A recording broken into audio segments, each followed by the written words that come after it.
好啦，嚟到課題第20.6，燃燒化石燃料與全球增溫。下邊一個表咧就顯示出啦，由1990年啦到2010年期間啦，全球平均氣溫嘅變化。咁其實睇成個大趨勢都見得到啦，由1900年開始啦，到2010年啦，其實成個趨勢咧都係全球平均氣溫就向上升嘅。咁應該啦，咁多年之間咧就上升咗幾多度咧？咁啊大概1度啦咁樣。咁你話呢1度咁啊點咧？咁其實即使升1度都好啦，對於成個地球嚟講都有好大嘅影響嘅。嗱，先了解呢兩個字先啦，溫室效應與全球增溫。咁其實地球裏邊有好多氣體啊，其實呢啲氣體可以幫助到咧啲熱啊喺地球向太空嗰度散失。嗱，太陽就提供呢個能量啦，就照落個地球上高啦。咁啊，其實地球咧其實都可以將啲能量咧就反射走嘅。但不過由於有啲氣體有大氣層喺度啦，咁所以嗰啲氣體就可以困住咗，即係啲熱咧就可以困住咗喺地球表面，咁啊形成咗呢個溫室嘅。咁邊啲氣體又幫助到嗰啲熱能可以維持喺個地球嘅裏邊咧？就係二氧化碳啦、甲烷啦同埋水蒸氣，呢啲都係一啲溫室氣體嚟嘅。咁仲有邊啲都係溫室氣體咧？其實書隔離都有寫到嘅，係氧化亞氮啦、臭氧啦、氯氟碳化合物啦，都係啲地球裏邊嘅溫室氣體嘅。咁由於嗰啲溫室氣體就將嗰啲熱能困住喺地球嘅裏邊啦，咁即係地球嘅表面啦，咁所以嚟講呢個現象叫溫室效應。但留意下，溫室效應唔係一個唔好嘅嘢嚟㗎，係一個好嘢嚟嘅。因為話如果冇溫室效應嘅話咧，地球個表面咧就會變得好寒冷啦，咁樣咁啊凍到其實都唔適合嗰啲動植物去生存㗎啦。咁所以嚟講啦，地球嗰啲溫室氣體咧就可以令到地球嘅生物咧就可以適宜居住。但留意凡事都要講適合㗎嘛。咁過量就唔得啦。嗱，如果將過量嘅溫室氣體困住咗喺個地球嘅話咧，咁就會有大量嘅熱困喺地球表面，咁啊導致咗全球嘅平均氣溫上升。嗱，當全球嘅平均氣溫上升嘅話咧，就會造成呢個叫全球增溫。咁啊，全球增溫就唔係一件好事啦。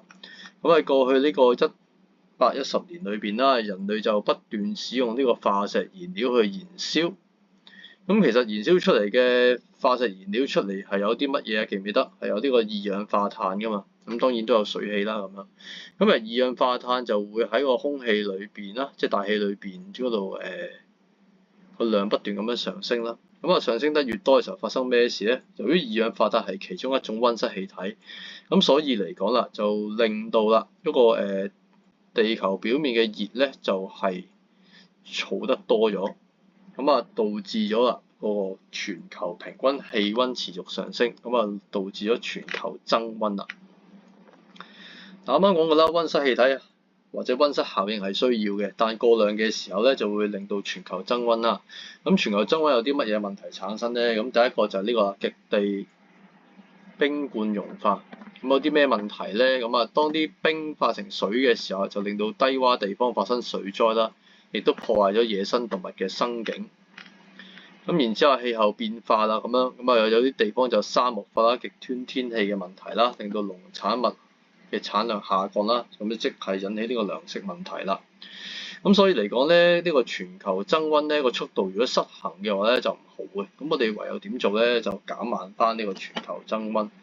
咁點減慢翻咧？咁大家都知道啦，其實呢個植物進行光合作用嘅時候咧，就會吸收咗啲二氧化碳嘅咁樣。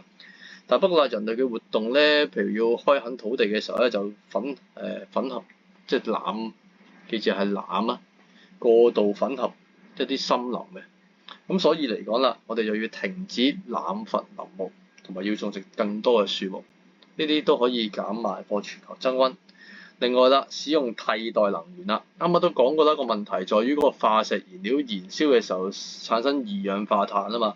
但能源對於我哋全球人類嚟講都好緊要嘅，咁我哋就諗啦，要諗一個替代品去解決佢喎，咁樣，咁諗咩替代品咧？其實而家坊間都有好多啦，包括係核能啦、太陽能啦、風能啦，嚟代替呢個化石燃料嚟發電嘅。咁就可以減少排放呢個二氧化碳喺大氣之中。咁其實除咗二氧化碳之外咧，啱啱其中有一個咧就係甲烷啊，其實甲烷都係個溫室氣體啊。咁啊，甲烷嚟講喺邊度嚟嘅咧？就係畜牧業，即係啦，以呢個養殖呢個畜牧為生嗰啲人啦。咁其實喺呢個2008年到18年期間咧，其實有大量嘅甲烷咧就迅速之間咧就產生咗啊。咁點解咧？就由於人類就飼養咗啲牛羊啊，同埋種植稻米咧，咁啊，所以啊令到嗰個量咧就快速上升咗。咁呢個甲烷都係一種溫室氣體啊，亦都導致全球增溫嘅一個原因嘅。咁另外佢都講過啦，開採化石燃料、燃燒生物量等人類活動咧，以及喺堆填區裏邊微生物對有機廢料嘅厭氧分解，亦都會產生排放到大氣中嘅甲烷嘅。咁所以嚟講啊，做啲乜嘢去對抗全球增溫咧？咁下邊有一個文章啦，就講一啲種植藻類對抗全球增溫啦。咁其實藻類就即係植物嘅一種啦，其實佢都會進行光合作用嘅。咁進行光合作用嘅時候就消耗咗呢個二氧化碳同埋水啦，生成氧作為一個副產品。咁睇一睇啦，咁啊佢上邊問題都會講啦，提出一項人類活動導致大氣中二氧化碳濃度急速上升。咁其實呢啲好基本問題，大家都應該要識得答㗎，唔好話考試唔考，有陣時都會考一考嘅。嗱，講翻啦，啲重要字眼啦，咁啊當然第一個就冇乜太大特別啦，就講汽車、發電廠、工廠燃燒化石燃料。嗱，留意下重點都係講翻係燃燒化石燃料。第二個係濫伐啦，即係過度啊，即係唔係叫你唔好斬樹，就唔好過度斬樹啦。另外啦，燒毀森林。